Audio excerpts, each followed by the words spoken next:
This is Hidden Killers with Tony Brueski. She's already been dubbed the Doomsday Mom, convicted in Idaho for the horrific murders of her children. But Lori Vallow Daybell isn't done with the courtroom spotlight just yet. Now she's heading to a brand new murder conspiracy trial in Arizona for the death of her fourth husband, Charles Vallow. And in a move that feels more like an episode of Law & Order Narcissism Unit, she's decided to represent herself. Seriously. Today we're breaking down what this trial might look like and what prosecutors are bringing to the table and how Lori's decision to go full DIY defense could either be a train wreck or a twisted masterstroke. Joining us is former prosecutor and defense attorney Eric Faddis. Eric, when you have a defendant facing first-degree murder charges choosing to represent themselves, is this ever a smart legal move, or is it just courtroom cosplay kind of going a little bit too far? Yeah, Tony, in my experience, it is wholly perilous for an individual to go and represent themselves, especially for the most serious crime there is. It's the highest stakes there are. It's an extremely serious matter, extremely complicated case to handle and defend. And I was rather shocked when I learned that she was, in fact, going to go forward and represent herself. But here we are. Why did she choose to represent herself? I mean, we know like the Sarah Boone case, the suitcase murderer, she chose because, well, it was really hard to find anybody to represent her until she finally kind of did get somebody. But with this case, why? I mean, she could have had a public defender. It's hard to understand Lori's reasoning, but why?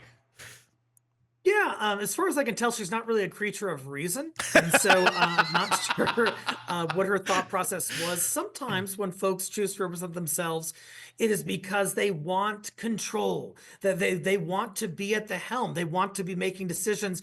And when you have an attorney who's saying, hey, no, you shouldn't do that, and a really headstrong client who wants to do it anyway, the solution in the client's mind is sometimes being their own lawyer.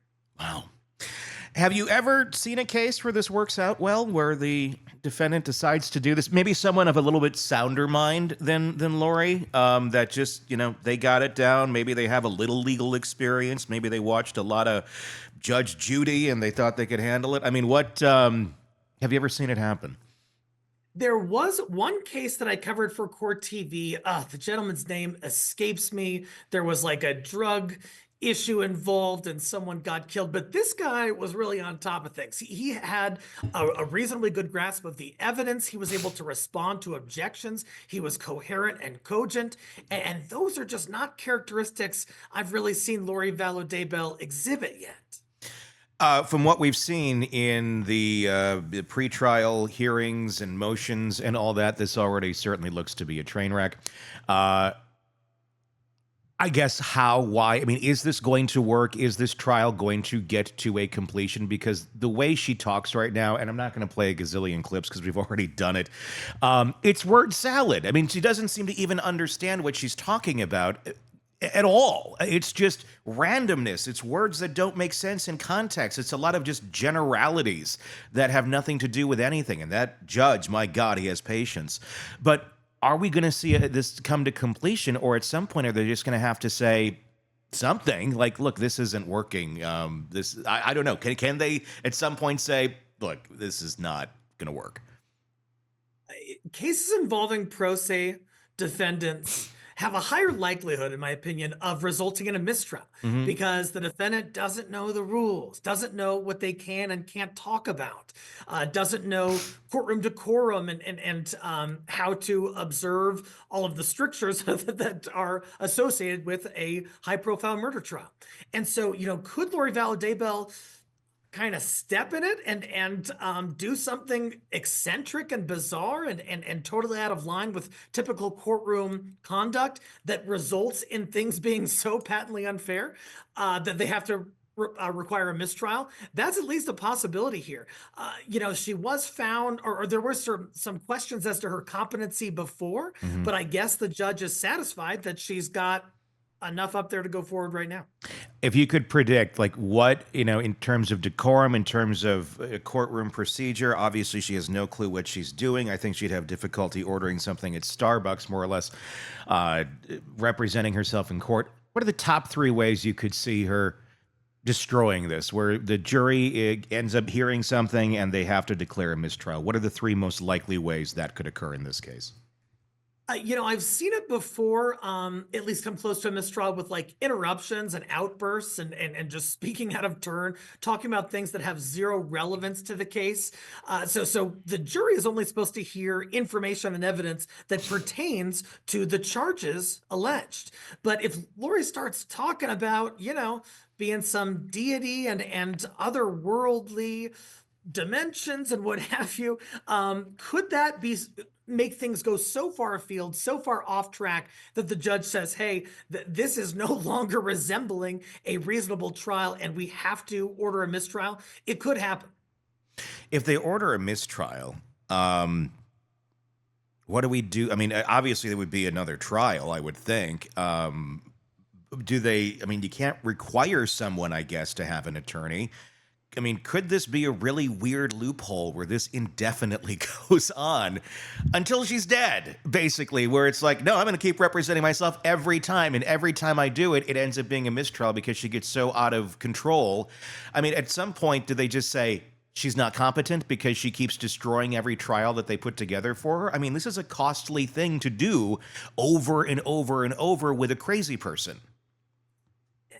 Exactly right. And, the judge has a duty to, even though the defendant has been found competent before, if there is overwhelming evidence of a lack of legal competency in the trial, the judge would probably have a duty to step in and say, hey, wait a sec.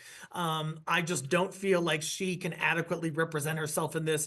We got to order a mistrial. And so we go back to the drawing board and it becomes this perpetual cycle. Now, at that point, the judge could try to put in place additional protective measures like advisory counsel or multiple advisory counsel attorneys who would try and steer this thing at least to some viable conclusion. What do we expect the prosecution to bring to the table in this, and how easy of a task is that going to be? I mean, is this the definition? And there's truly never a definition, but if there ever was a definition of a slam dunk case, is this that? And what do you expect them to bring against Lori? Is it going to be a long, ongoing, here's a ton of evidence against Lori, or is it just like, here's a couple facts, jurors, have a good day? I think the prosecution would be wise to kind of streamline things because they've got to be mindful of the jury's time and attention. And I'm telling you, this thing is going to get bogged down multiple times due to Lori Vallow Daybell representing herself.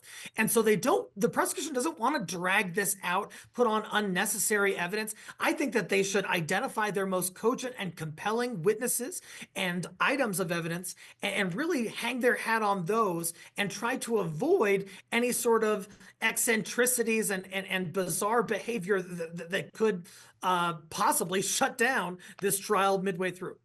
What kind of risks are being taken here when Lori tries to cross-examine witnesses? I mean, we're talking people that will be on the stand talking directly to the woman who has allegedly killed their loved ones. I mean, we're talking, Kay Woodcock, Charles' sister, many other people who, were involved in this at a very intimate level that normally, you'd be crossed by their attorney, but it's her herself. Does that, I mean, hopefully everyone can kind of keep their wits about them, but when you have Lori crossing you and saying utterly ridiculous things, that could be a little bit triggering, I would think, to some of those witnesses. And I wonder what kind of, issues that could bring to this case. Yes, certainly. So, even seasoned defense counsel has to approach cross-examination of victims' families and victims' friends extremely delicately, because you do not want to create a bad impression with the jury that you're, going after the victim's family or trying to make them look bad or trying to upset them, that kind of thing. And those are all risks that Lori runs with just kind of how she has presented so far and how she might handle those cross-examinations. And so she could really shoot herself in the foot in making errors and missteps when dealing with these extremely sensitive and delicate matters concerning victims, families, and friends. Is there any chance, I have not seen the witness list, and I think it would probably be news if he was on there, but is there any chance that we could see an appearance by Chad Daybell in this case at all? I mean, I know they're spouses and there's rules for that, but again, we have one convicted of another crime that does somewhat relate to this. Is there any way that would happen, or any way that anyone would want that to happen, either from the defense or the prosecution?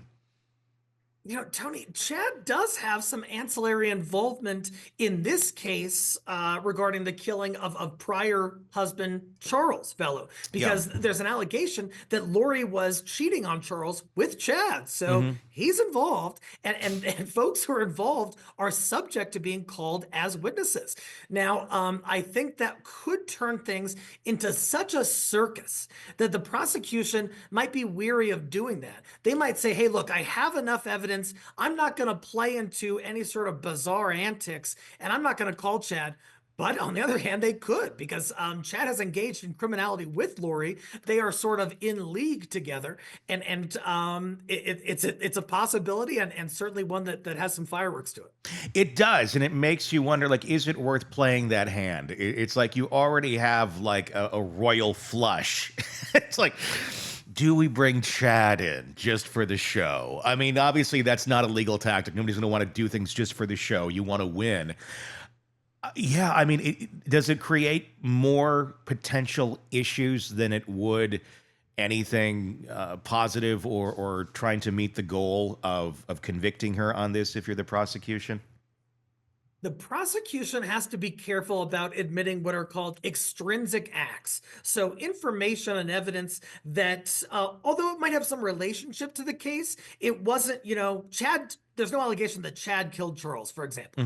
And so if you start getting too far afield and the witnesses have too attenuated a connection to the trial, and on top of that, it's very inflammatory, Chad's involvement in his conviction for killing he and Lori's children, then you start to risk, hey, does this turn into such a show and such a debacle that an appellate court would say, hey, that was too prejudicial to call him. You didn't need to do it. You took that risk, and we're going to reverse the conviction. That's always a possibility on appeal. Obviously, we can look at this and it's very easy to go, this is a crazy circus. She's obviously done horrible, horrible things. But at the end of the day, this is a conspiracy case to commit murder. Obviously through her dead brother, who Alex Cox, who is obviously not here anymore. What evidence do we have? What do we know that's out there that directly links Lori to Alex and motivating him or telling him or instructing him to kill her ex-husband? I mean, is there a lot? I mean, on the surface, you can look and go, well, obviously this is part of it, but what do we have? I mean, it seems like it could be a slam dunk, but is it really? For conspiracy, you need evidence of an agreement between two people to commit a crime.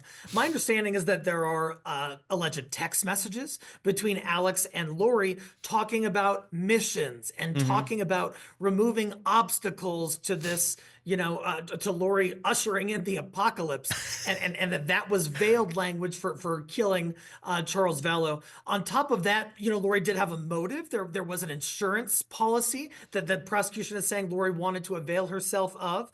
And so those things together. Also, Lori said that Charles would die soon and wasn't too disturbed after he died. I guess she had a pool party shortly thereafter. So there is significant evidence, but not a slam dunk. A pool party after. Oh, God. Yeah. Weird party. Makes me think of Corey Richins and the party at that house right after her husband dies, too. People are interesting. So you also have to prove, don't you, that Lori through these texts, through these missions, through all the religious fervor language that they used, that she believed that this had something to do with murder. That might be a stronger hill or a taller hill to climb than we think, because I don't know that, she's contemplating murder as murder in the context of reality. Could she argue that she believed that it was not murder, that they were talking about this mission, and Alex took it upon himself to construe these words as to murder someone, and it wasn't her who's saying it. It was just, no, buy him a ticket to Panama, or just like it's something else other than murder, because of the language that she uses and her bizarre belief systems that don't jive with reality. You hit the nail on the head. I think there are potentially viable defenses here in terms of, what does this coded, veiled religious language mean? And the prosecution has to prove that Lori had an intent to kill Charles Vallow. And on top of that, Alex Cox is deceased. He's the other co-conspirator. And so it'd be pretty darn easy for a skilled attorney to argue that, hey, this was all Alex is doing. In fact, he pulled the trigger. Lori never wanted to kill this guy. She's a little eccentric, but that doesn't make her a murderer. Can Lori pull off such an argument to a jury? That's a different question. Another interesting angle to this, and I'm wondering if it would be different if the tables were turned, if Charles was the crazy one and Lori was the sane one, because Charles talked to police multiple times, told them so many things about how she's not mentally well, how she has these bizarre beliefs, how she's, threatening to kill people and him and all this stuff. And it really, I don't want to say it fell on deaf ears, but I mean, I don't know that they had a whole lot of recourse of what they could do. Was there anything in this part of the case? I have a lot of issues with the other part of the case and police response initially, that they could have done to prevent this, or legally were the authorities' hands tied based on what was known and based on what she had done up to that point that we knew of, when he's out there saying she's saying she wants to kill me, basically. Yeah, definitely some scary stuff alleged before Charles Vallow actually perished. And like you said, he indicated that he thinks Lori wanted to harm him, and also that Lori wanted to harm the children. Mm-hmm. And this is before the children had been killed. Yeah. And so, gosh, it'd be great if there was some sort of law enforcement intervention that could have taken place. But, do these allegations rise to the level of a crime? In order to prove something like, or arrest somebody for making threats, usually there has to be what are called actual threats. There has to be a bona fide, genuine, supported belief that a person might follow through on these threats. And I think police at the time concluded that there wasn't enough there to bring some sort of arrest based on just threats that Charles Vallow is telling us occurred. Is it, again, but if it was the other way around, and this is just conjecture, if she's going to police saying my husband is threatening to kill me, this and that, in most cases, I would think Charles would be locked up fairly quickly. Because it's the other way around, was it looked at differently? Just because, she was female, he was male, and that seems to be how that tends to work. Not saying right or wrong. I'm saying it's wrong. It is wrong because it's a double standard, and the risk is just as intense either way. But is that an issue here? Where, I mean, obviously it's not something that's going to be coming up in this trial, but I think something that really should be criticized in this whole case is the police handling of the information they got at the time. She could really play it off well. We've seen the videos, the body cam footage of, oh no, it's just this or that. And she did present herself in a very positive light. It's just a misunderstanding. And he could have done the same too, but would it have worked out the same way? It's a totally fair question. The promise is equal justice under the law, but is that always how it plays out? It's just not. No. The police are going to look at relationship dynamics. They're going to look at the characteristics of the parties involved. And perhaps they look at this and say, hey, this husband, he's kind of a formidable dude. He's not like a small shrimp or something. No. And, if he says, hey, his little, blonde wife is threatening him, is that going to be viewed the same as if Lori said, "Hey, my, Charles Vallow, who's pretty significant dude, is threatening her"? I'm not sure it would be viewed the same. And right or wrong, the police did not intervene, and now here we are, multiple deaths later. And that was the big issue when I first heard of this story several years ago. I think it was Dateline, and that was the first thing that stood out to me, was how long it took for police to intervene and arrest them, or at least question them, when the children were missing. And I know this is not about the kids in this trial, but it all kind of comes together. How long can your kids be missing and you don't have to prove that they exist before they step in and go, we're going to take you into custody?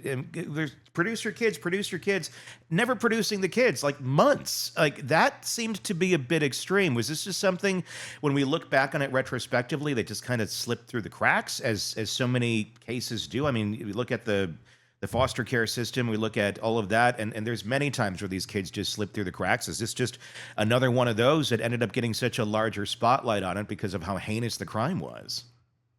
Whenever there is a child who's alleged to be in harm's way, you always want prompt governmental intervention under those circumstances. Usually, what that might look like is social services coming out, paying visits to the parents, and collecting evidence, collecting information. If the parents say something that they can't back up, well, that is suspicious. If they say something that's demonstrably false, that's even more suspicious.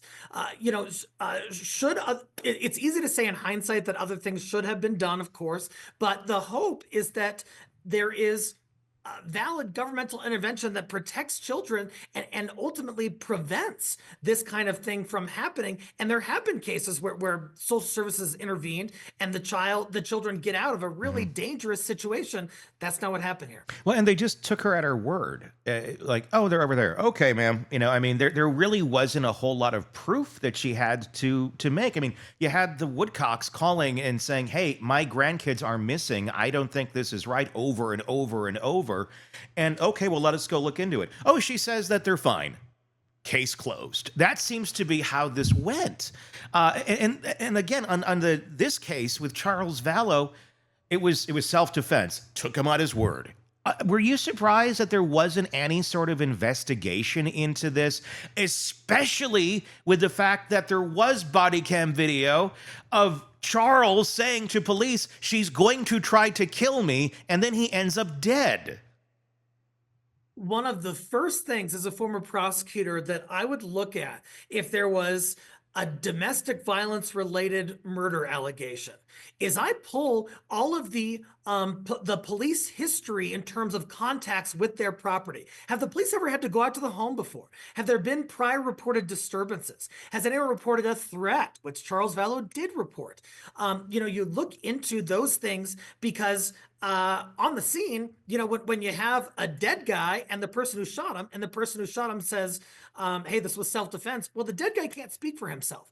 And so the prosecutor and law enforcement needs to look into the history of that relationship and see if it is in line with or negates what the shooter on scene is saying. And here, there would have been some real questions had that full history been procured. I would question, anything in this jurisdiction, because this is not obviously the only case where you have domestic concerns of one being scared for their life of their partner. And if this is how they handled this one, how are other ones being handled? And I'm not saying that the police, need to be charged or anything like that. I mean, that's nearly impossible to begin with.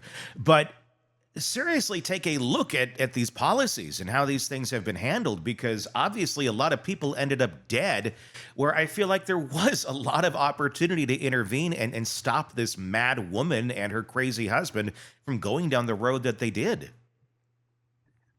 Domestic violence situations have a heightened likelihood of lethality. Unfortunately, those just result in murders more often than, a bar fight or two friends or two guys who don't like each other or something. And so you've got to approach those very sensitively. In fact, in Colorado, where I practice, there's a list of lethality factors that we look at and we say, hey, what are the chances that if we don't do something firm here, this is going to escalate to a death? And some of those factors appear to have been present in the prior disturbance between Charles Vallow and Lori Vallow Daybell, including threats to kill somebody and also just sort of a detachment from reality. It's unclear to me how closely those things were looked at. One more thing on the trial that's coming up, and there's a lot of talk of her taking the stand, possibly, with herself being her own attorney. How does that work? Painfully. It's going to be something where Lori Vallow gets up. Some judges require the pro se person to like ask themselves a question, then answer it. I don't think this judge is going to think that she can do that. So the judge is probably going to allow her to kind of testify in a narrative fashion. We're probably going to hear about just wild, otherworldly stuff, deities and dimensions and an upcoming apocalypse. And how is the jury going to view that when she's on trial for murder? Do you cross her at that point? You just let her, after she's done everything and said all that, do you just like, yeah, you got anything, prosecution? No, I'm good. Or do you? Do you dig into that? Do you double down and go, let's hear more? Yeah, if it were me, I'd probably double down, in part because she's so inclined to vocalize everything she's feeling, and she's so resolute in which she believes to be her reality, that I, she sort of set herself up, and then as cross-examination, I would let her keep doing it. I would just let her go. And the jury over time might conclude, hey, this person is a problem and they are capable of murder, and this is a murder trial. It's going to be fascinating, without a doubt. Do you think we get to a conclusion and a verdict, or do you predict this is going to end up collapsing on itself in some way, shape, or form? The judge has a Herculean effort to ensure that this case proceeds as properly as possible, and that there is some kind of finality, there is some verdict, and I trust that the judge has thought about this and has measures in place towards that end, and I think it's likely we will get a verdict, and I don't think Lori Vallow Daybell's going anywhere anytime soon. Craving non-stop true crime updates? Press subscribe now and get the latest cases, analysis, and expert commentary delivered straight to your feed, only from the Hidden Killers podcast and True Crime Today.